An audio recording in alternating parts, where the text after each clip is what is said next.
A paz seja convosco. Louvamos a Deus pelo retorno à escola bíblica dominical. Fiz questão de mandar individualmente para cada um, dizendo que ia voltar. Alguns deram confirmação e não vieram, outros não confirmaram. O tema da escola bíblica dominical tem a ver com isso. Nós estamos trabalhando a teologia do desperdício. Falamos até o último encontro a respeito dos desperdícios materiais. Mas Jesus também fala sobre desperdícios não materiais. Coisas que não têm a ver necessariamente, diretamente com finanças, com doação, com bens. Jesus instruiu sobre o desperdício em relação a temas diversos. E agora nós vamos falar um pouco sobre esses temas, como uma vida diante dele, a oração e esse convívio, inclusive, com os irmãos. Eu, desde novembro, dezembro, eu começo a sentir algum incômodo em relação a algumas coisas do Senhor e percebi que a minha vida pastoral ela estava em parte institucionalizada. O que é isso? Lidando com muitas coisas externas que muitas vezes não tinha a ver diretamente com relacionamento com o Senhor e pregação da palavra.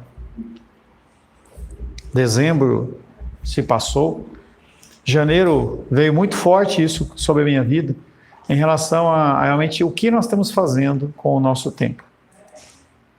Nós temos, sim, ocupações diversas.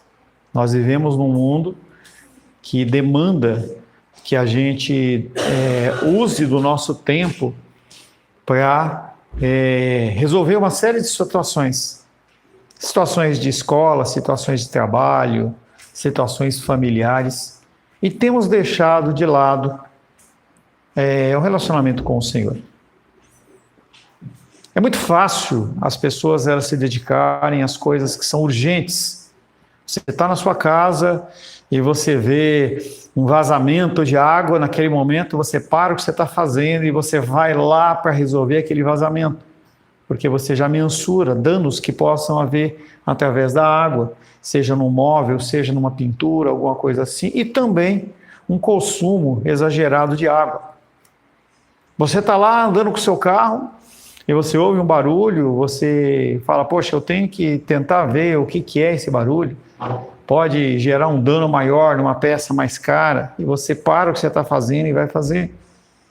Há uma consulta médica, você está sentindo uma dor e você para as suas atividades que você estava fazendo e você vai dar prioridade àquilo. E aí o que acontece é que daquilo que é espiritual, muitas vezes a gente esquece.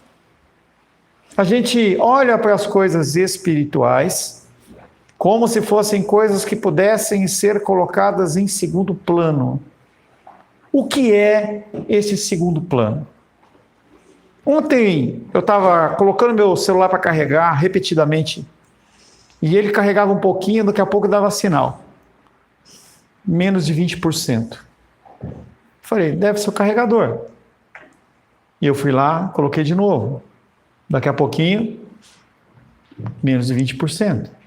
Falei, é o carregador. Vou colocar no carregador meu powerzão que eu tenho lá de 67 watts, que ele carrega em 2 minutos. Coloquei, mesma coisa. Peguei e coloquei para carregar à noite. Chegou de manhã, 40% de carga. Falei, alguma coisa está errada. E aí eu comecei ali, entre o envio do Glorify para vocês e as outras coisas, eu olhei para aquilo e falei assim, eu vou pesquisar no Google para ver o que é que está acontecendo. E aí, uma das causas que eles colocaram é aplicativos que estão funcionando em segundo plano.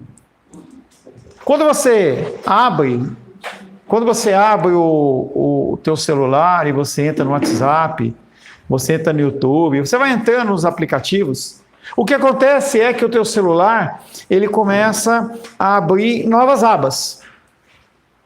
Você consegue prestar atenção numa coisa com muita firmeza em mais que uma coisa? As mulheres conseguem, os homens não. Mas mesmo assim, essa faculdade da gente olhar para as coisas em segundo plano, ela no meu celular ela começou a afetar, e aí eu fui lá procurar um aplicativo que fechasse os aplicativos em segundo plano. Olhei um vídeo, olhei outro vídeo, isso de madrugada, 5h30, 6 horas da manhã. Fui lá, e quando eu instalei o aplicativo, tinha lá 64 aplicativos funcionando em segundo plano. Esperando o quê? Aquilo ali estava consumindo a minha bateria, consumindo a minha memória do meu celular, e estava dando algum bug ali que não estava deixando ele carregar direito.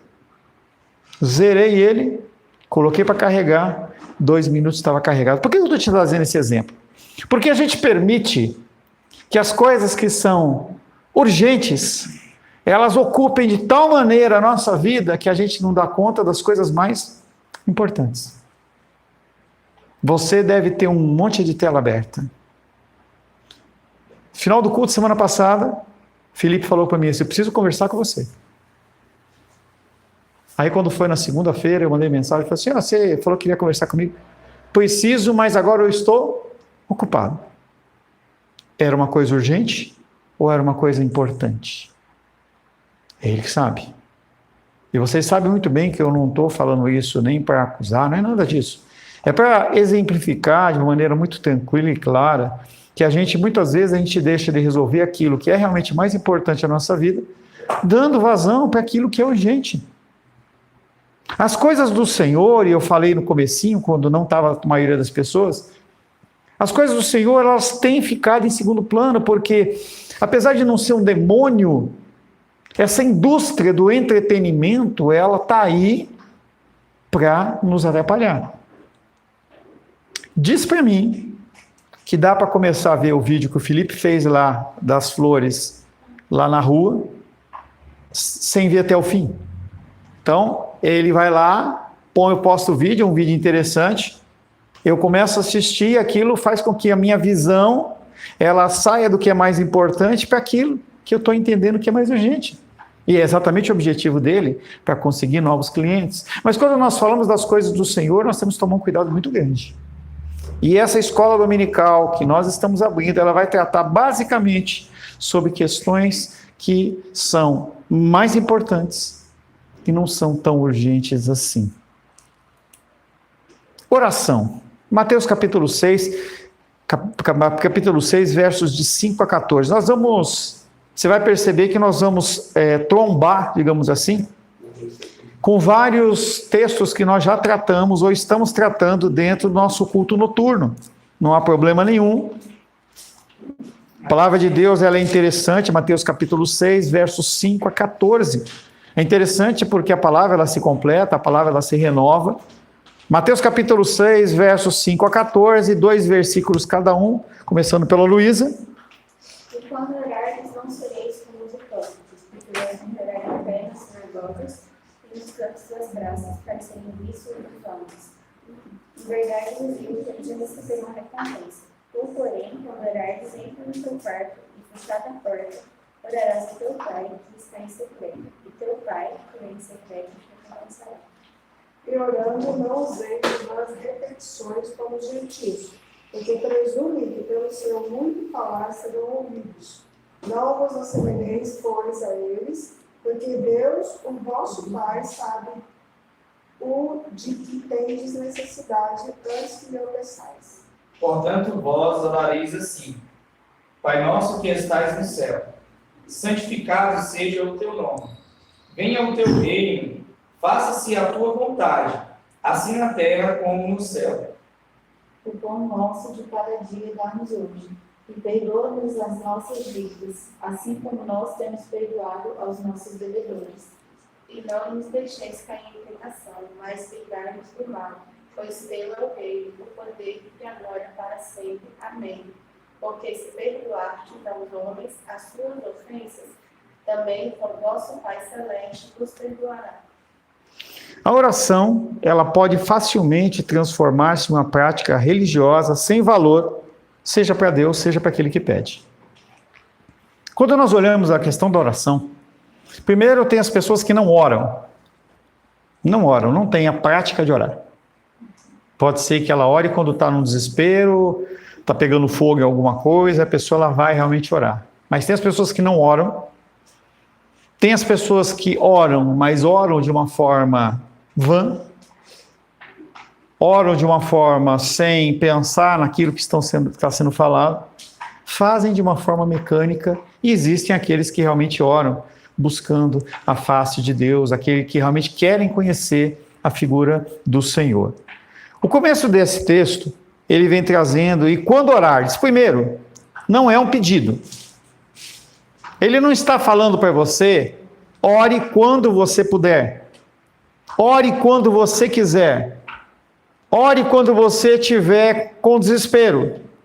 Não, ele fala, e quando orardes, não sereis como os hipócritas, trazendo exatamente essa condição das pessoas que, de uma forma, o que é hipocrisia? Eu faço uma coisa, mas eu estou pensando em outra, eu estou querendo agir de uma forma diferente.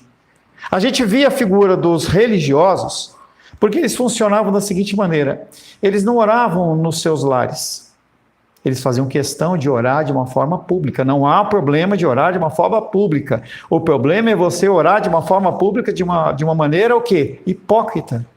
Eu faço para que as pessoas me vejam. Eu faço para que as pessoas elas olhem para mim e falem assim, como esse cara é espiritual. Todos nós viemos de igrejas pentecostais e neopentecostais, e você sabe muito bem que quando tem uma fila de um cara que ora cantando, pulando e gritando, aquela fila lá de oração é aquela que tem mais gente. E aquela pessoa que está dando uma palavra de voz mansa, tranquila, ela é uma pessoa que não é tão requisitada assim. A gente associa o falar alto, o gritar, com você estar mais perto de Deus. E pode ser que seja, mas também pode ser que não seja. Tudo é uma questão de discernimento. Nós não somos seres que não pensamos. Nós temos que olhar para cada situação. A riqueza, estamos falando no culto noturno, a riqueza ela não necessariamente é uma maldição, mas se você não usa a riqueza de uma forma sábia, sim, aquilo é mal para você. Mas se você é uma pessoa pobre, e você também pode ser uma pessoa extremamente orgulhosa, que não aceita a ajuda de ninguém, você não consegue lidar com as pessoas, então nós temos que agir com discernimento. A advertência de Jesus é contra a hipocrisia. Os que fazem um show buscam lugares onde sua piedade seria vista, apreciada pelos homens. Ou se repete a mesma coisa como fazem os pagãos. 1 Reis, capítulo 18, verso 26. 1 Reis,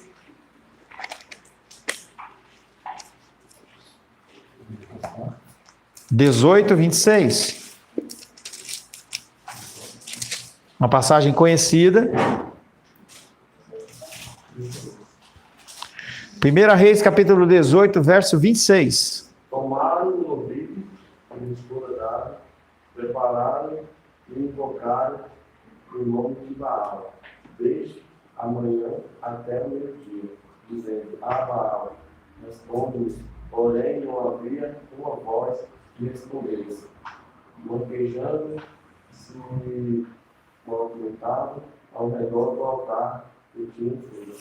Esse texto é um texto conhecido, em que Elias ele se levanta contra a idolatria em Israel, e ele vai lá junto de Baal. Já falei para vocês, a palavra Baal, na linguagem dele, significa Senhor.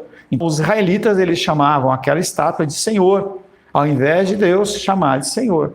E ele vai lá para aquele monte de profeta, fala-se que era algo em torno de 1000 ali, que tinha profetas de Baal, profetas de Azera, tinha um monte de profetas ali do capeta, e ele fala assim: vamos fazer o seguinte, vocês estão dizendo que Baal é Deus? Vamos fazer um voto, vamos fazer um teste aqui, vamos subir, um desafio. A gente vai subir aqui nesse monte, cada um vai ficar com um altar, cada um fica com um novilho, e o Deus que responder a oração, descer fogo do céu, esse é o Deus de Israel. Olhou para mais de 3 milhões de pessoas, que era o povo de Israel, e fala assim: vocês estão ouvindo? Tudo bem? E aí a palavra de Deus diz que eles tomaram o novilho que lhes fora dado, Prepararam ele e invocaram o nome de Baal desde manhã até o meio-dia. Por 6 horas pelo menos, aqueles homens clamavam, quase 1.000 pessoas clamavam incessantemente pelo nome de Baal, e a palavra de Deus diz que ninguém ouviu. Por que isso? Primeiro, que há o contexto que é um Deus que não é Deus. Deus calou, o nosso Deus, ele cala a boca daquela divindade. Mas a gente vê que aqueles homens faziam tudo de uma forma mecânica. Eles foram agindo de uma forma que eles entendiam que aquele Deus recebia aquela oferta dele lá, e aí eles perceberam que ele não recebia. Muitas vezes, as pessoas dentro da igreja, elas agem como os pagãos. E aí Jesus ele vem alertando também, novamente nesse texto, Mateus capítulo 6, que um outro grande erro é falar demais. Não que você não possa falar demais. A oração ela pode ser mais longa, mas ela tem que ter consistência. É como um almoço de família. Às vezes a família marca um almoço, e aí você está lá, se aquele almoço, aquele encontro, ele é um encontro que ele é dinâmico, você não vê as horas passar. A gente teve esse privilégio lá com o irmão da Rosângela, lá numa chácara, deu longe para a gente chegar, chegamos lá, passamos o dia inteiro lá, foi uma bênção. Comemos carne, brincamos, conversamos, as pessoas elas não ficavam em rodinhas, então você conversava com um aqui, conversava com outro lá, conversava com uma criança, com um jovem, era uma coisa muito interessante. Quando a gente viu era 7 horas da noite, mas tem algumas reuniões que você vai lá e você fala assim, caramba, então, poxa, você não vai, eu vou embora, estou cansado. O refrigerante já não tem mais gosto, as conversas, aquela conversa de sempre, e você não vê nada. A gente tem que tomar cuidado com essa questão dentro do relacionamento com o Senhor, quando nós achamos que pelo muito falar, nós vamos ser ouvidos. Em Mateus capítulo 6, verso 7, que nós já lemos, fala que as pessoas acham que pelo muito falar, elas serão ouvidas. Às vezes na reunião de oração de quarta-feira, que eu não sei se você sabe, nós oramos de quarta-feira, tá? Quarta-feira, às vezes eu sou obrigado a chamar a pessoa por fora, depois fala assim, economiza a oração. Porque a pessoa vai e volta, vai e volta, vai e volta, vai e volta. Você não vê que a pessoa está evoluindo em alguma coisa. Ela está ali realmente, mesmo que sem querer, digamos assim, enchendo linguiça. E aí, em vez da gente poder orar por 20 temas, a gente ora por 10, porque a pessoa ela toma aquele tempo todo da oração. Então, orar muito não quer dizer orar eficiente. Da mesma maneira que a tua vida, o teu trabalho, o teu estudo não é eficiente pelas horas de trabalho que você trabalha. Para muitos de vocês, eu falo, você tem que usar mais a sua mente e usar menos as suas mãos. Falo, olha, você tem que usar o seu tempo com sabedoria. Não permitir que roube o tempo seu em relação a isso e aquilo dentro do seu trabalho. E dentro da vida espiritual é a mesma coisa. E eu comecei a ter algumas mudanças, falei para vocês, comecei a sentir algumas coisas. Eu tive esse sentimento no ano de... Nós estamos em 25, 26. Eu tive esse sentimento mais ou menos no ano de 2019 para 20. Em que a gente tinha a titia como a nossa mantenedora, e Deus ele falou claramente no meu coração, se você remeter a ela a provisão da sua casa, eu vou tirá-la. E aquilo me incomodou. E aí eu fui conversar com Deus, fui orar, e realmente eu comecei a mudar o meu coração para entender que, apesar dela ser o canal, ela não era a figura que eu dependia dela. Depois do tempo, o Senhor levou na pandemia, você sabe muito bem, mas não foi decorrente aquele assunto. Quando foi agora, em 2025, finalzinho de 2025, esse sentimento novamente veio a mim. Não é aquilo e aquilo outro que provê você, mas sou eu.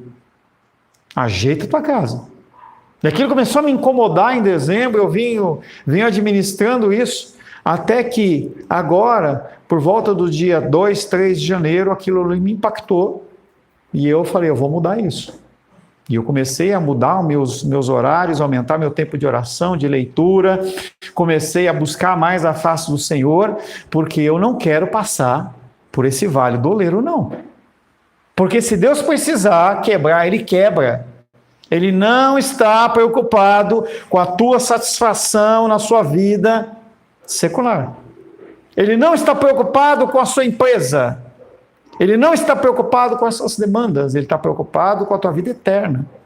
Ele está preocupado que você consiga amar Ele sobre todas as coisas e ao próximo como a ti mesmo. É isso que Ele está preocupado, é bom dizer. Ele não se preocupa. Ele simplesmente determina a coisa como vai acontecer e a coisa acontece.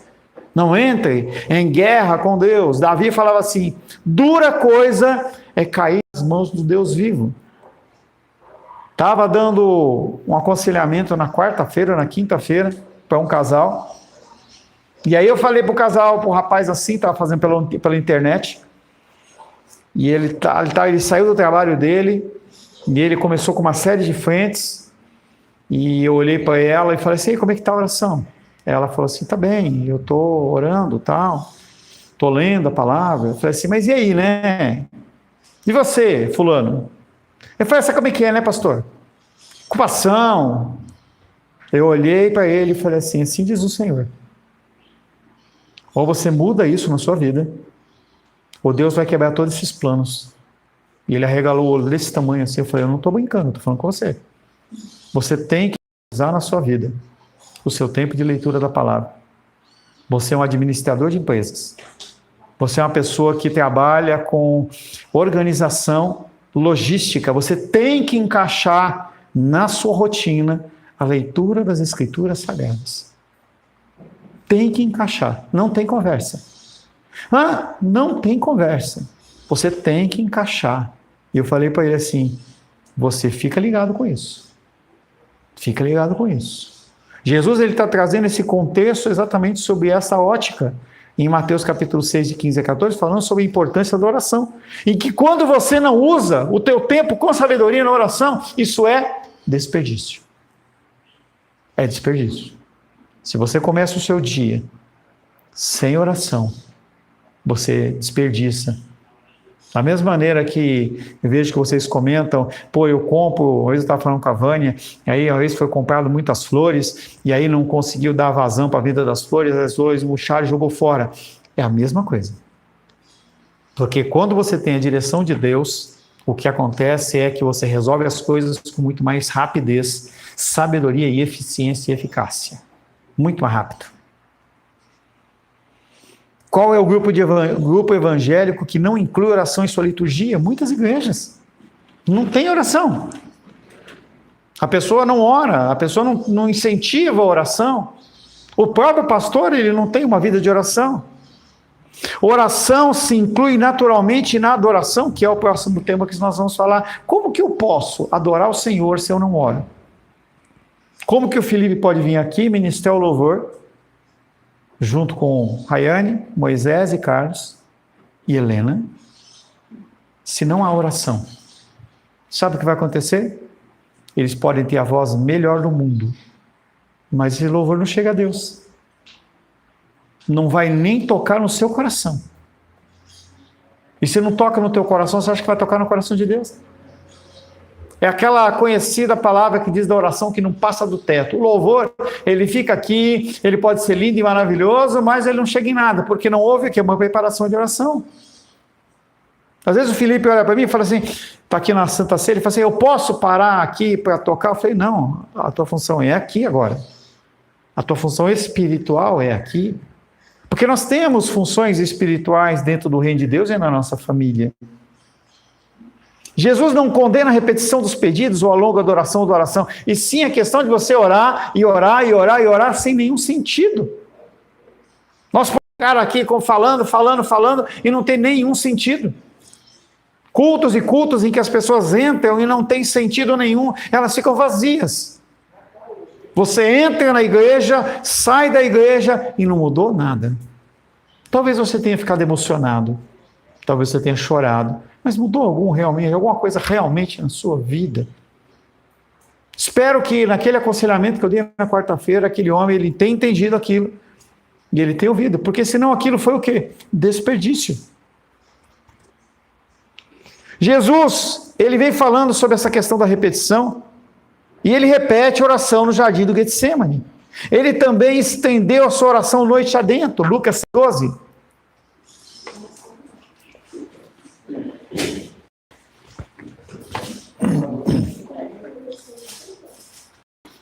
Lucas capítulo 6, verso 12.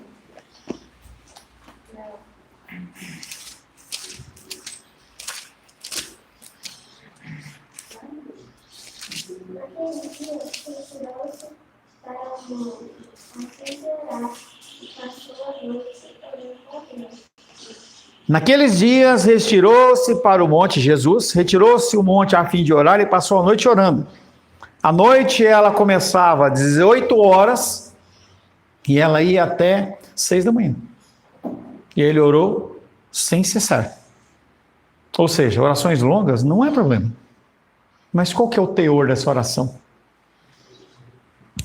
O próprio Jesus recomendou a todos para orar sempre e sem nunca desanimar. Lucas 18, capítulo 1. Lucas 18, verso 1.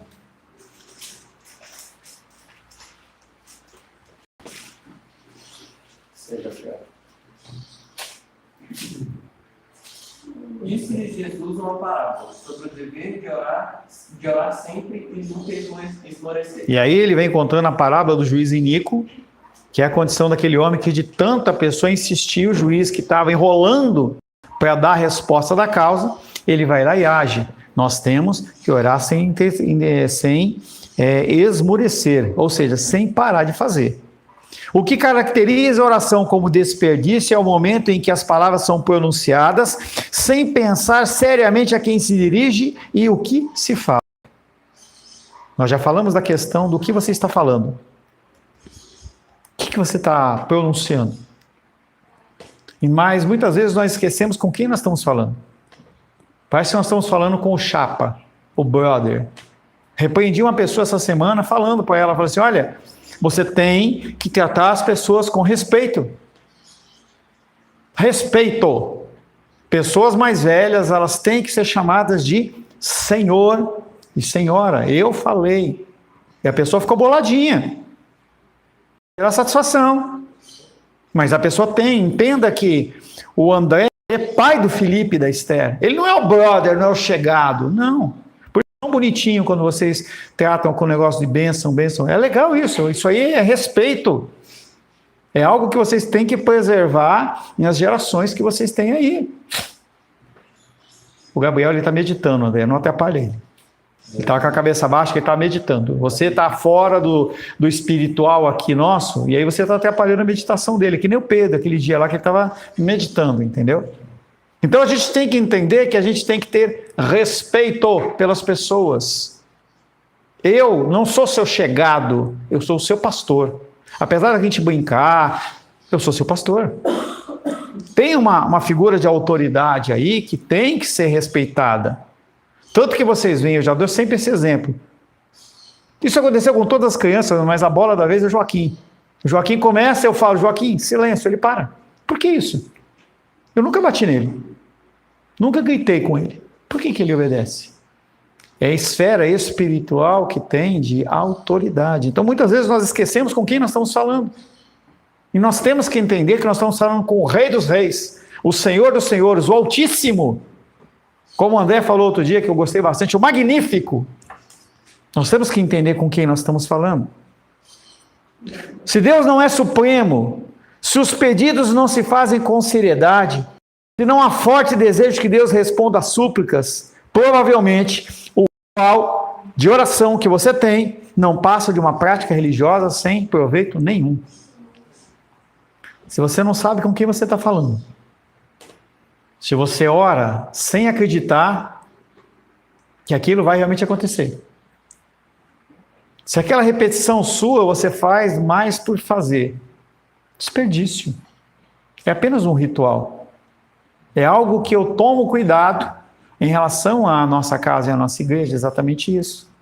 Algumas igrejas, como do nosso amigo pastor Ricardo, eles fazem a Santa Ceia toda semana.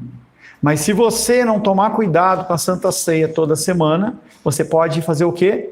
Fazer aquilo como uma coisa comum. Vamos fazer? Vamos fazer? Não há problema o ritual, o problema é o ritual sem sentido. O ritual sem sentido é o problema. Então nós desenvolvemos rituais na nossa casa, na nossa vida.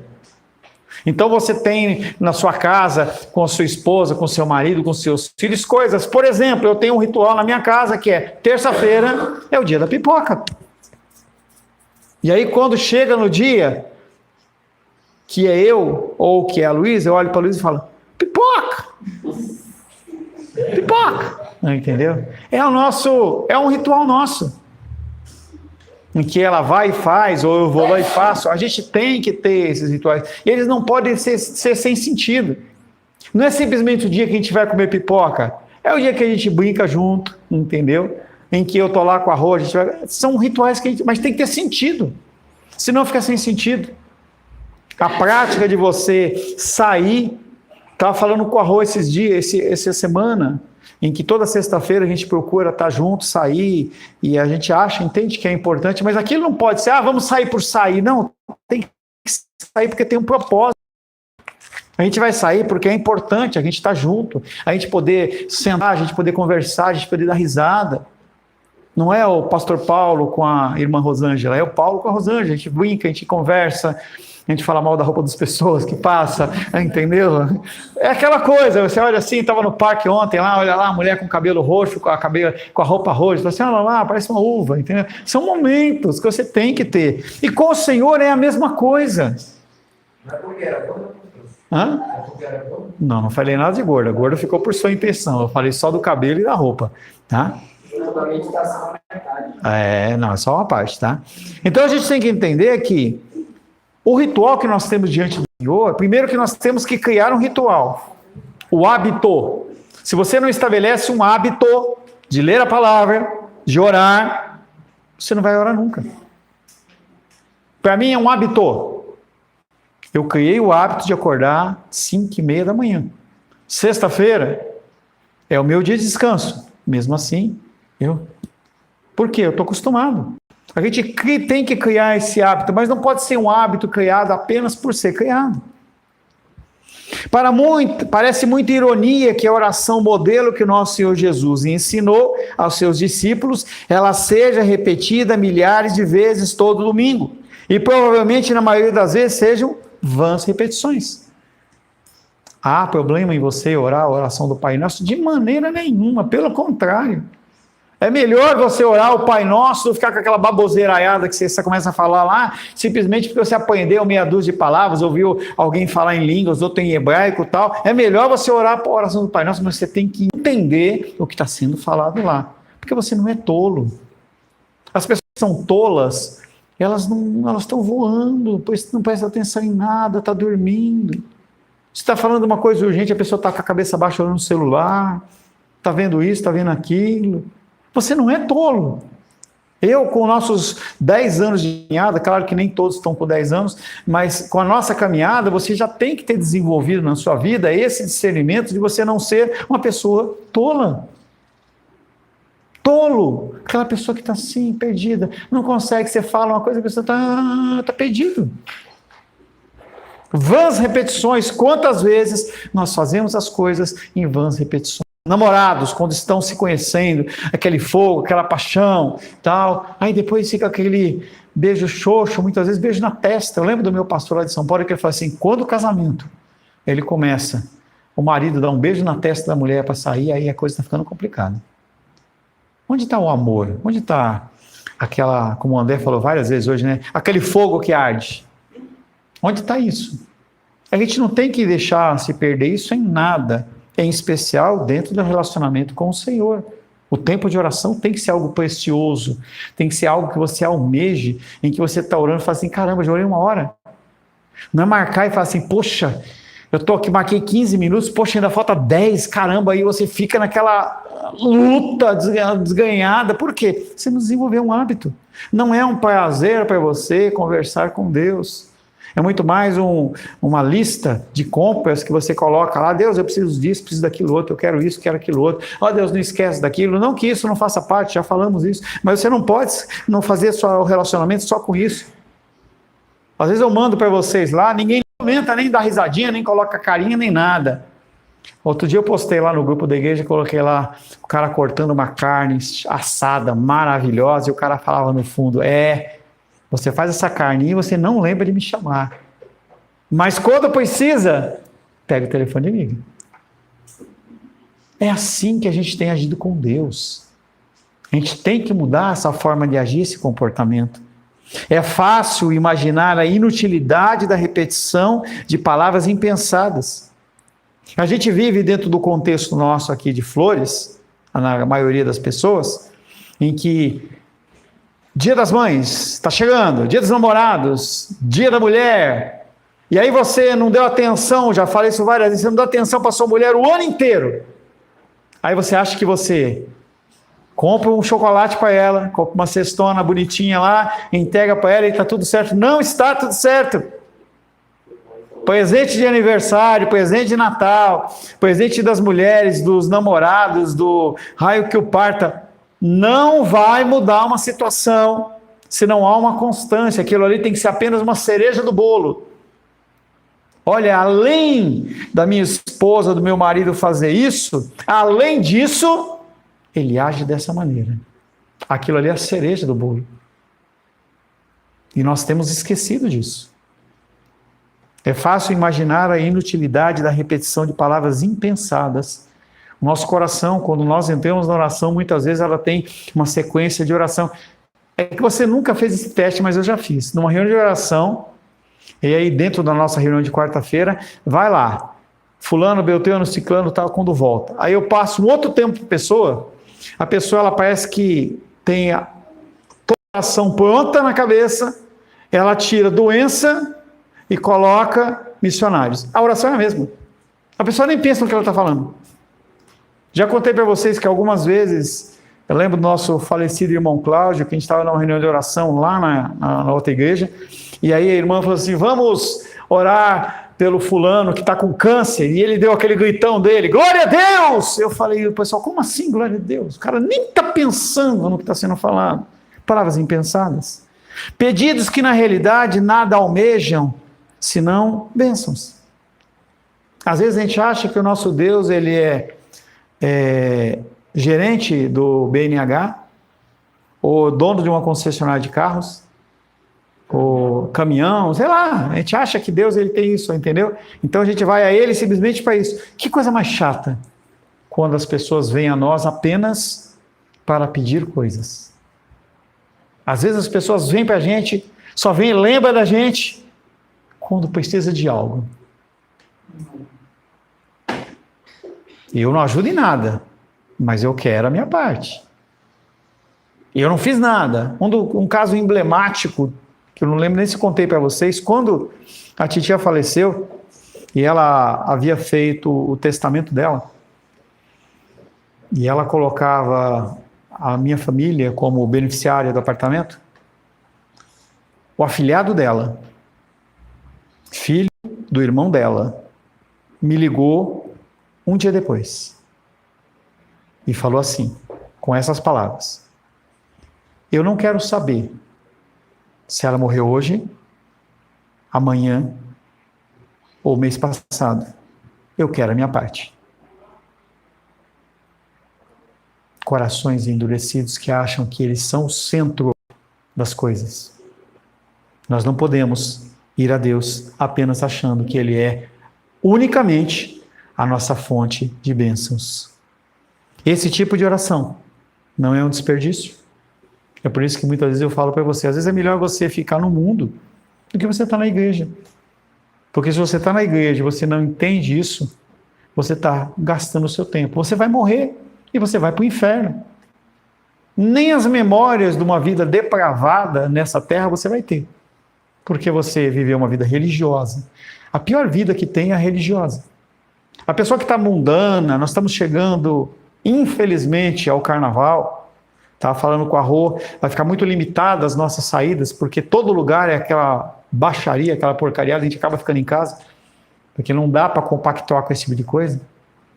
É melhor você estar lá no carnaval, vivendo aquela vida mundana, do que estar na igreja vivendo uma vida religiosa. Porque a pessoa ela acha que está sendo aprovada por Deus e não está. A vida dela é um completo desperdício. Amém, queridos? Senhor, te louvamos, adoramos e bendizemos, agradecemos pela tua graça e pelo teu cuidado. Pedimos, Pai, que o Senhor nos guie nas nossas orações, que o Senhor nos ensine a viver diante do Senhor. Oramos em nome de Jesus. Amém. Graças ao nosso bom, querido e amado Deus.